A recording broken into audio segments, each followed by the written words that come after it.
യേശുവിന്റെ ധന്യനാമത്തിന് മഹത്വമുണ്ടാകട്ടെ. ആദ്യത്തെ ക്രിസ്തുമസിന് ദൈവദൂതർ പാടി, അത്യുന്നതങ്ങളിൽ ദൈവത്തിന് മഹത്വം, ഭൂമിയിൽ ദൈവകൃപ ലഭിച്ചവർക്ക് സമാധാനം. ദൈവം തന്റെ ദൈവത്വം മനുഷ്യരുമായി പങ്കുവെക്കുന്നതാണ് ക്രിസ്തുമസ്. ദൈവം മാനവകുലത്തിന് നൽകിയ വാഗ്ദാന പൂർത്തീകരണമാണ് ക്രിസ്തുവും ക്രിസ്മസും. ഇരുളടഞ്ഞ ഹൃദയങ്ങൾക്ക് പ്രകാശത്തിന്റെ ഒളിമങ്ങാത്ത രശ്മികളാണ് ക്രിസ്മസ് ഓരോ വിശ്വാസിക്കും സമ്മാനിക്കുന്നത്. ദൈവമായിരുന്നിട്ടും ദൈവവുമായുള്ള സമാനത മുറുകെ പിടിക്കേണ്ട കാര്യമായി പരിഗണിക്കാതെ തന്നെ ശൂന്യനാക്കി ദാസന്റെ രൂപം സ്വീകരിച്ച് മനുഷ്യരുമായി തന്നെ പൂർണ്ണമായി പങ്കുവെക്കുന്ന യേശുവിന്റെ തിരുപ്പിറവി ക്രിസ്മസ്. ലോകജനത ഒന്നടങ്കം നെഞ്ചിലേറ്റുന്ന മഹോത്സവം, സ്നേഹത്തിന്റെ, സന്തോഷത്തിന്റെ, സമാധാനത്തിന്റെ സദ്വാർത്തയാണ് ക്രിസ്തുമസ്. വീടുകളുടെയും സ്ഥാപനങ്ങളുടെയും ദേവാലയങ്ങളുടെയും മട്ടുപ്പാവുകളിൽ ഉയരുന്ന വർണ്ണ നക്ഷത്രങ്ങളും തൂമഞ്ഞു ചാർത്തി നിൽക്കുന്ന ക്രിസ്മസ് ട്രീകളും വർണ്ണാഭമായ ക്രിസ്മസ് കാർഡുകളും മനോഹരമായി രൂപപ്പെടുത്തിയ പുൽക്കൂടുകളും ഹൃദയത്തെ സ്വർഗീയ മേഖലയിലേക്ക് ഉയർത്തുന്ന ശ്രുതി സുഭഗമായ കരോൾ ഗാനങ്ങളും വിഭവസമൃദ്ധമായ വിരുന്നുമേശകളും ഏതു മഹോത്സവത്തിൽ നിന്നും ക്രിസ്തുമസിനെ വ്യതിരിക്തമാക്കി നിലനിർത്തുന്നു. യേശുവിന്റെ തിരുപ്പിറവിയെക്കുറിച്ച് ഏശയ്യാ പ്രവാചകൻ പറഞ്ഞത് ഇപ്രകാരമാണ്: അന്ധകാരത്തിൽ കഴിഞ്ഞ ജനം മഹത്തായ ഒരു പ്രകാശം കണ്ടു. കൂരിരുട്ടിന്റെ ദേശത്ത് വസിച്ചിരുന്നവരുടെ മേൽ പ്രകാശം ഉദയം ചെയ്തു. ഏശയ്യാ 9:2. തിന്മയുടെ അന്ധകാരത്തിൽ നിന്ന് നന്മയുടെ പ്രകാശത്തിലേക്കുള്ള തീർത്ഥാടനമായി ലോകം മുഴുവൻ ക്രിസ്തുമസ് മഹോത്സവത്തെ കണക്കാക്കുന്നു. വചനം മാംസമായി നമ്മുടെ ഇടയിൽ വസിച്ചതിന്റെ ഓർമ്മ. സമയത്തിന്റെ തികവിൽ തങ്ങൾക്കൊരു രക്ഷകൻ വരുമെന്ന് ശിമയോന് ഉറപ്പായിരുന്നു. ഉണ്ണീശോയെ ആവേശത്തോടെ ആദരവോടെ കയ്യിലെടുത്ത അദ്ദേഹം ഉദ്ഘോഷിച്ചു: കർത്താവേ, അവിടുത്തെ വാഗ്ദാനം അനുസരിച്ച് ഇപ്പോൾ ഈ ദാസനെ സമാധാനത്തിൽ വിട്ടയക്കണമേ. സകല ജനതകൾക്കും വേണ്ടി അങ്ങ് ഒരുക്കിയിരിക്കുന്ന രക്ഷ എൻ്റെ കണ്ണുകൾ കണ്ടു കഴിഞ്ഞു. അങ്ങ് വിജാതിയർക്ക് വെളിപ്പാടിന്റെ പ്രകാശവും ഇസ്രായേലിന്റെ മഹിമയും ആണ്. ലൂക്ക 2:28-32. നൂറ്റാണ്ടുകളായി ഒരു രക്ഷകനെ കാത്തിരുന്ന ജനതയുടെ പ്രതിനിധിയായിട്ടാണ് ദൈവ പദ്ധതി പ്രകാരം ശിമയോൻ ഉണ്ണിയേശുവിനെ കണ്ടതും ആഹ്ലാദപൂർവ്വം ഇങ്ങനെ പ്രഘോഷിച്ചതും: ദൈവകൽപ്പന ലംഘിച്ച ആദത്തെയും ഹവ്വയെയും പറുദീസയിൽ നിന്ന് പുറത്താക്കുമ്പോൾ ദൈവം പറഞ്ഞു, സ്ത്രീയുടെ സന്തതി സാത്താന്റെ തല തകർക്കുമെന്ന്. ഉൽപ്പത്തി 3:15. മറ്റു ചരിത്ര സംഭവങ്ങൾക്കില്ലാത്ത ഒരു പ്രത്യേകത ക്രിസ്തുവിന്റെ ആഗമനത്തിനുണ്ട്. സാധാരണഗതിയിൽ ഏതു ജനനവും നടന്നു കഴിഞ്ഞാണ് ലോകം അറിയുക. എന്നാൽ ക്രിസ്തുവിന്റെ ജനനം മുൻകൂട്ടി അറിയിക്കപ്പെട്ടു. യേശുവിന്റെ വരവിനായി ലോകം പ്രതീക്ഷയോടെ കാത്തിരിക്കുകയായിരുന്നു. ഏദൻ തോട്ടത്തിലെ ആദ്യ പാപം മൂലം വഴിപിഴച്ചുപോയ മനുഷ്യവംശത്തിന് പിതാവായ ദൈവം ഒരു രക്ഷകനെ വാഗ്ദാനം ചെയ്തതു മുതൽ ആ രക്ഷകന്റെ വരവിനായി ആദത്തിന്റെ സന്തതികൾ നോക്കി പാർത്തിരിക്കുകയായിരുന്നു. ലോകത്തെമ്പാടും ഒരു രാജാവിന്റെ ആഗമനത്തിനായുള്ള അസാധാരണവും അപൂർവവും വിസ്മയകരവുമായ പ്രതീക്ഷയും കാത്തിരിപ്പും സംജാതമായിരുന്നു. റോമൻ ചരിത്രകാരന്മാർ പോലും അതേപ്പറ്റി ബോധവാന്മാരായിരുന്നു.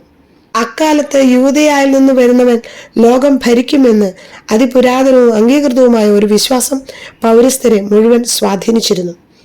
റോമൻ ചരിത്രകാരനായ ടാസിറ്റസ് എഴുതി, പൗരസ്ത്യ ദേശങ്ങൾ ശക്തി പ്രാപിക്കുമെന്നും യൂദയായിൽ നിന്ന് ലോകത്തിന്റെ മുഴുവൻ നാഥനും ഭരണകർത്താവുമായവൻ വരുമെന്നും പ്രാചീന പ്രവചനങ്ങളെ ആസ്പദമാക്കി ജനങ്ങൾ ദൃഢമായി വിശ്വസിച്ചിരുന്നു. ഇക്കാലത്ത് തങ്ങളുടെ രാജ്യത്തുനിന്ന് തന്നെ ഒരാൾ രാജാവാകുകയും ഭൂമിയെ ഭരിക്കുകയും ചെയ്യും എന്ന് യഹൂദർ വിശ്വസിച്ചിരുന്നതായി ലോകപ്രശസ്ത ചരിത്രകാരൻ ഫ്ലാവിയൂസ് ജോസഫ് രേഖപ്പെടുത്തിയിരുന്നു. ചൈനക്കാരനായ കൺഫ്യൂഷ്യസ് BC 551-479 കാലയളവിൽ ജീവിച്ചിരുന്ന അദ്ദേഹം പഠിപ്പിച്ചു: വിശുദ്ധനായവൻ സ്വർഗത്തിൽ നിന്ന് വരണം. അദ്ദേഹത്തിന് എല്ലാം അറിയാം. സ്വർഗത്തിന്റെയും ഭൂമിയുടെയും മേൽ അവിടത്തേക്ക് അധികാരമുണ്ടായിരിക്കും. സുപ്രസിദ്ധ തത്വജ്ഞാനിയായ സോക്രട്ടീസ് സ്വശിഷ്യനായ അൽസിബിയാഡാസിന് എഴുതി: കാത്തിരിക്കുക, വരാനിരിക്കുന്ന സാർവത്രിക ജ്ഞാനിയെ കാത്തിരിക്കുക. ദൈവത്തിന്റെയും മനുഷ്യരുടെയും മുമ്പാകെ നാം എങ്ങനെ പെരുമാറണമെന്ന് അവിടുന്ന് നമുക്ക് പറഞ്ഞു തരും. സുവിശേഷത്തിലെ പാപിനിയായ സമരിയാക്കാരി യാക്കോബിന്റെ കിണറ്റുകരയിൽ വെച്ച് ഇതേ പ്രതീക്ഷ പ്രകടിപ്പിച്ചു: മിശിഹ വരുമ്പോൾ എല്ലാം അവൻ പഠിപ്പിക്കും എന്ന്. യോഹന്നാൻ 4:25. ദൈവം അബ്രാഹത്തോട് പറഞ്ഞു, നിന്നിലൂടെ ഭൂമുഖത്തെ വംശങ്ങളെല്ലാം അനുഗ്രഹീതമാകും. ഉൽപ്പത്തി 12:3. അബ്രാഹത്തിന്റെ പുത്രനായ ദാവീദിന്റെ പുത്രൻ ഈശോ മിശിഹായുടെ വംശാവലി രേഖപ്പെടുത്തിക്കൊണ്ട് അബ്രാഹത്തിനോട് ദൈവം പറഞ്ഞത് നിറവേറിയെന്ന് മത്തായി ശ്ലീഹ സമർത്ഥിക്കുന്നു. മത്തായി 1:1. രക്ഷകന്റെ വരവിനെ പറ്റി ബാലാം പ്രവചിച്ചിരുന്നു. ഞാൻ അവനെ കാണുന്നു, എന്നാൽ ഇപ്പോഴല്ല. ഞാൻ അവനെ ദർശിക്കുന്നു, എന്നാൽ അടുത്തല്ല. യാക്കോബിൽ നിന്നൊരു നക്ഷത്രം ഉദിക്കും, ഇസ്രായേലിൽ നിന്നൊരു ചെങ്കോൽ ഉയരും. സംഖ്യ 24:17 ബാലാമിന്റെ ഈ പ്രവചനം യാഥാർത്ഥ്യമാക്കിക്കൊണ്ട് യാക്കോബിന്റെ സന്തതി പരമ്പരയിൽ നിന്ന് യേശു എന്ന നക്ഷത്രം ഉദിച്ചുയർന്നു.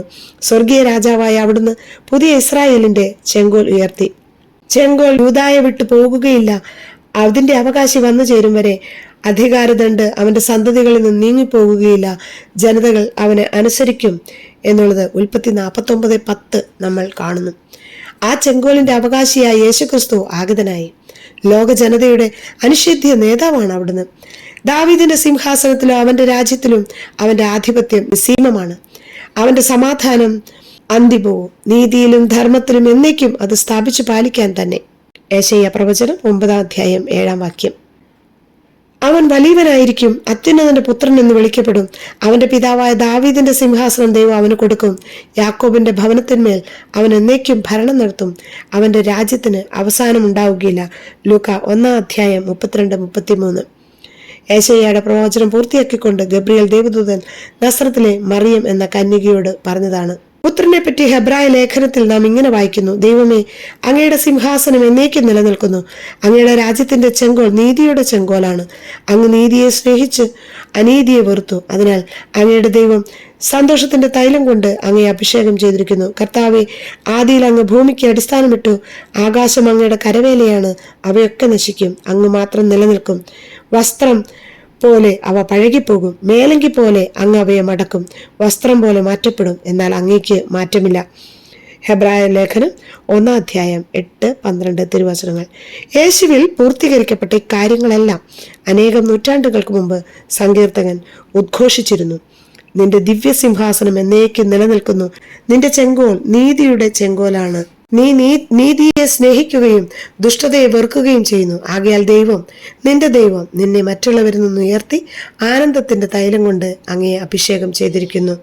സങ്കീർത്തനം 45:6-7 കർത്താവെ, ആദിയിൽ അവിടുന്ന് ഭൂമിക്ക് അടിസ്ഥാനമിട്ടു. ആകാശം അങ്ങയുടെ കരവേലയാണ്. അവ നശിച്ചു പോകും, എന്നാൽ അങ്ങ് നിലനിൽക്കും. അവയെല്ലാം വസ്ത്രം പോലെ പഴകിപ്പോകും. ഉടുപ്പ് മാറ്റുന്നത് പോലെ അങ്ങ് അവയെ മാറ്റും. അവ കടന്നു പോവുകയും ചെയ്യും, എന്നാൽ അങ്ങേക്ക് മാറ്റമില്ല. അങ്ങയുടെ സംവത്സരങ്ങൾക്ക് അവസാനമില്ല എന്ന് നാം സങ്കീർത്തനം 102 25-27 തിരുവചനങ്ങളിൽ വായിക്കുന്നു. ബെത്ലഹം, എഫ്രാത്ത, യൂദാ ഭവനങ്ങളെ, നീ ചെറുതാണെങ്കിലും ഇസ്രായേലിനെ ഭരിക്കേണ്ടവൻ എനിക്കായി നിന്നിൽ നിന്ന് പുറപ്പെടും എന്ന് മിക്ക 5:2 നാം കാണുന്നു. മിക്കായുടെ ദീർഘദർശന പ്രകാരം ജോസഫ് ദാവീദിന്റെ കുടുംബത്തിലും വംശത്തിലും പെട്ടവനായിരുന്നതിനാൽ പേരെഴുതിക്കാനായി ഗലീലിയായിലെ പട്ടണമായ നസ്രത്തിൽ നിന്നും യൂദയായിൽ ദാവീദിന്റെ പട്ടണമായ ബെത്ലഹേമിലേക്ക് ഗർഭിണിയായ ഭാര്യ മറിയത്തോടു കൂടി പോയി. അവൾ കടിഞ്ഞൂൽ പുത്രനെ പ്രസവിച്ചു. അവനെ പിള്ളക്കച്ച കൊണ്ട് പൊതിഞ്ഞു പുൽത്തൊട്ടിയിൽ കിടത്തി. കാരണം സത്രത്തിൽ അവർക്ക് സ്ഥലം കിട്ടിയില്ല എന്ന് ലൂക്കാ സുവിശേഷം 2:4-5-7 തിരുവചനങ്ങളിൽ നാം വായിക്കുന്നുണ്ട്. ദാനിയേൽ പ്രവാചകൻ ഇപ്രകാരം ഉദ്ബോധിപ്പിക്കുന്നു: അതുകൊണ്ട് നീ ഗ്രഹിക്കുക, ജെറുസലേമിന്റെ പുനർനിർമ്മാണത്തിന് കൽപ്പന പുറപ്പെട്ടതു മുതൽ അഭിഷിക്തനായ ഒരു രാജാവ് വരുന്നതുവരെ 7 ആഴ്ചകൾ ഉണ്ടായിരിക്കും. കഷ്ടത നിറഞ്ഞ 62 ആഴ്ചകൾ. അക്കാലത്ത് വീഥികളും കിടങ്ങുകളും പണിയും. ഈ വാക്കുകൾ യാഥാർത്ഥ്യമായി എന്ന് ലൂക്കാ സുവിശേഷകൻ സാക്ഷ്യപ്പെടുത്തുന്നു. ദാനിയേലിന്റെ പുസ്തകം 9:25 തിരുവചനം. അക്കാലത്ത് ലോകമാസകാലമുള്ള ജനങ്ങളുടെ പേര് എഴുതി ചേർക്കപ്പെടണം എന്ന് അഗസ്റ്റസ് സീസറിൽ നിന്ന് കൽപ്പന പുറപ്പെട്ടു. മറിയമേ, നീ ഗർഭം ധരിച്ചൊരു പുത്രനെ പ്രസവിക്കും. നീ അവന് ഈശോ എന്ന് പേരിടണം എന്ന് ദൂതൻ കന്യകയായ മറിയത്തെ അറിയിച്ച ദൈവിക രഹസ്യങ്ങൾ മഹാനായ യെശയ്യാ പ്രവാചകൻ 700 വർഷം മുമ്പ് ജനത്തോട് പറഞ്ഞിരുന്നതാണ്. യുവതി ഗർഭം ധരിച്ചൊരു പുത്രനെ പ്രസവിക്കുമ്പോൾ അവൻ ഇമ്മാനുവേൽ എന്ന് വിളിക്കപ്പെടും. യെശയ്യാ 7:14 ഇതാ, റാമായിൽ നിന്നൊരു സ്വരം, വിലാപത്തിന്റെയും ഹൃദയം തകർന്ന രോദനത്തിന്റെയും സ്വരം. റാഹേൽ തന്റെ മക്കളെ ചൊല്ലി വിലപിക്കുന്നു. അവളുടെ മക്കളിൽ ആരും അവശേഷിക്കാത്തതിനാൽ അവൾക്ക് ആശ്വാസം കൊള്ളാൻ കഴിയുന്നില്ല. ജെറമിയ 31:15 തിരുവചനം. ജെറമിയയുടെ ഈ വിലാപം ക്രൂരനായ ഹെറോദസ് ഉണ്ണീശോയെ ഇല്ലാതാക്കാൻ വേണ്ടി ശിശുക്കളെ കൊല്ലാൻ ഉത്തരവിട്ടപ്പോൾ ബെത്ലഹേമിലും സമീപ പ്രദേശങ്ങളിലും ഉയർന്നു കേട്ടു. ഹെറോദസ് ബെത്ലഹേമിലെയും സമീപ പ്രദേശങ്ങളിലെയും 2 അതിൽ താഴെയും വയസ്സുള്ള എല്ലാ ആൺകുട്ടികളെയും ആളയച്ചു വധിച്ചു. ഇങ്ങനെ ജെറമ്യാ പ്രവാചകൻ വഴി അരുളി ചെയ്തത് പൂർത്തിയായി. റാമായിൽ ഒരു സ്വരം, വലിയ കരച്ചിലും മുറവിളിയും. റാഹേൽ സന്താനങ്ങളെക്കുറിച്ച് കരയുന്നു. അവളെ സാന്ത്വനപ്പെടുത്തുക അസാധ്യം, എന്തെന്നാൽ അവൾക്ക് സന്താനങ്ങൾ നഷ്ടപ്പെട്ടിരിക്കുന്നു. മത്തായിയുടെ സുവിശേഷം 2:16-18 തിരുവചനങ്ങൾ. ദുഃഖത്തിലാണ്ടുപോയവളുടെ അന്ധകാരം നീങ്ങിപ്പോകും. അന്ധകാരത്തിൽ കഴിഞ്ഞ ജനം ഒരു പ്രകാശം കണ്ടു. കൂരിരുട്ടിന്റെ ദേശത്ത് വസിച്ചിരുന്നവരുടെ മേൽ പ്രകാശം ഉദിച്ചു എന്ന യേശയ്യയുടെ വാക്കുകൾ യേശുവിൽ നിറവേറി എന്ന് മത്തായി രേഖപ്പെടുത്തിയിരിക്കുന്നു. അന്ധകാരത്തിൽ സ്ഥിതി ചെയ്യുന്ന ജനങ്ങൾ വലിയ പ്രകാശം കണ്ടു. മരണത്തിന്റെ മേഖലയിലും നിഴലിലും വസിച്ചിരുന്നവർക്കായി ആ ദീപ്തി ഉദയം ചെയ്തു.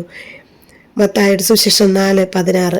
ആ ദീപ്തിയാണ് യേശുക്രിസ്തു. തിരുവചനങ്ങൾ പൂർത്തിയാക്കിക്കൊണ്ടാണ് അവിടുന്ന് ലോകത്തിൽ ജാതനായത്.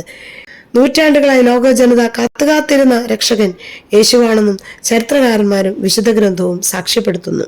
ദൈവം അബ്രഹത്തോട് പറഞ്ഞു, നീ എന്റെ വാക്ക് അനുസരിച്ചതുകൊണ്ട് നിന്റെ സന്തതിയിലൂടെ ലോകത്തിലെ ജനതകളെല്ലാം അനുഗ്രഹിക്കപ്പെടും. ഉൽപ്പത്തി 22:18. വാഗ്ദാനങ്ങൾ ലഭിച്ചത് അബ്രഹത്തിനും അവന്റെ സന്തതിക്കുമായിട്ടാണ്. അത് ക്രിസ്തുവിനെ ഉദ്ദേശിച്ചാണ്. ഗലാത്യക്കാർക്കുള്ള ലേഖനം 3:16. ജസയുടെ കുറ്റിയിൽ നിന്നൊരു മുള കിളിർത്തു വരും, അവന്റെ വേരിൽ നിന്നൊരു ശാഖ പൊട്ടിക്കിളർക്കും. കർത്താവിന്റെ ആത്മാവ് അവന്റെ മേൽ ആവസിക്കും, ജ്ഞാനത്തിന്റെയും വിവേകത്തിന്റെയും ആത്മാവ്, ഉപദേശത്തിന്റെയും ശക്തിയുടെയും ആത്മാവ്, അറിവിന്റെയും ദൈവഭക്തിയുടെയും ആത്മാവ്. അവൻ ദൈവഭക്തിയിൽ ആനന്ദം കൊള്ളും. കണ്ണുകൊണ്ട് കാണുന്നത് കൊണ്ടോ ചെവി കൊണ്ട് കേൾക്കുന്നത് കൊണ്ടോ മാത്രം അവൻ വിധി നടത്തുകയില്ല. ചെന്നായും ആട്ടിൻകുട്ടിയും ഒന്നിച്ചു വസിക്കും. പുള്ളിപ്പുലി കോലാട്ടിൻകുട്ടിയോട് കൂടിക്കിടക്കും. പശുക്കിടാവും സിംഹക്കുട്ടിയും ഒന്നിച്ചു മേയും. എൻ്റെ വിശുദ്ധഗിരിയിൽ ആരും ദ്രോഹമോ നാശമോ ചെയ്യുകയില്ല. സമുദ്രജലം കൊണ്ട് എന്ന പോലെ ഭൂമി കർത്താവിനെ കുറിച്ചുള്ള ജ്ഞാനം കൊണ്ട് നിറയും എന്ന് യെശയ്യാ പ്രവാചകൻ 11:1-3-6-9 തിരുവചനങ്ങളിൽ പറയുന്നു. പിതാവായ യാക്കോബ് തന്റെ മരണത്തിനു മുമ്പ് പ്രവചിച്ചതുപോലെ ചെങ്കോൽ യൂദായെ വിട്ടുപോകുന്നതിന് മുമ്പ് അതിന്റെ അവകാശി രക്ഷകനായ യേശു ആഗതനായി.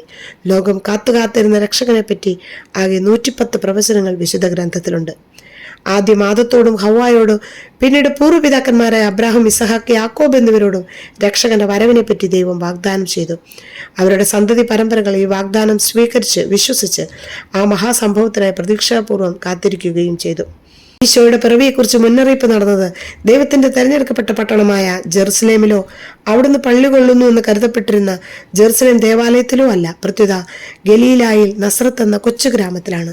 പല വിദേശികളുടെയും കുടിയേറ്റ സ്ഥലമായിരുന്നതിനാൽ വിജാതീയരുടെ ഗലീലി എന്ന് യെശയ്യാ 9:1 പറയുന്ന ഗലീലിൽ നിന്ന് ഒരു പ്രവാചകനും വരാൻ സാധ്യതയില്ല എന്നാണ് ശുദ്ധ യഹൂദർ വിശ്വസിച്ചിരുന്നത്.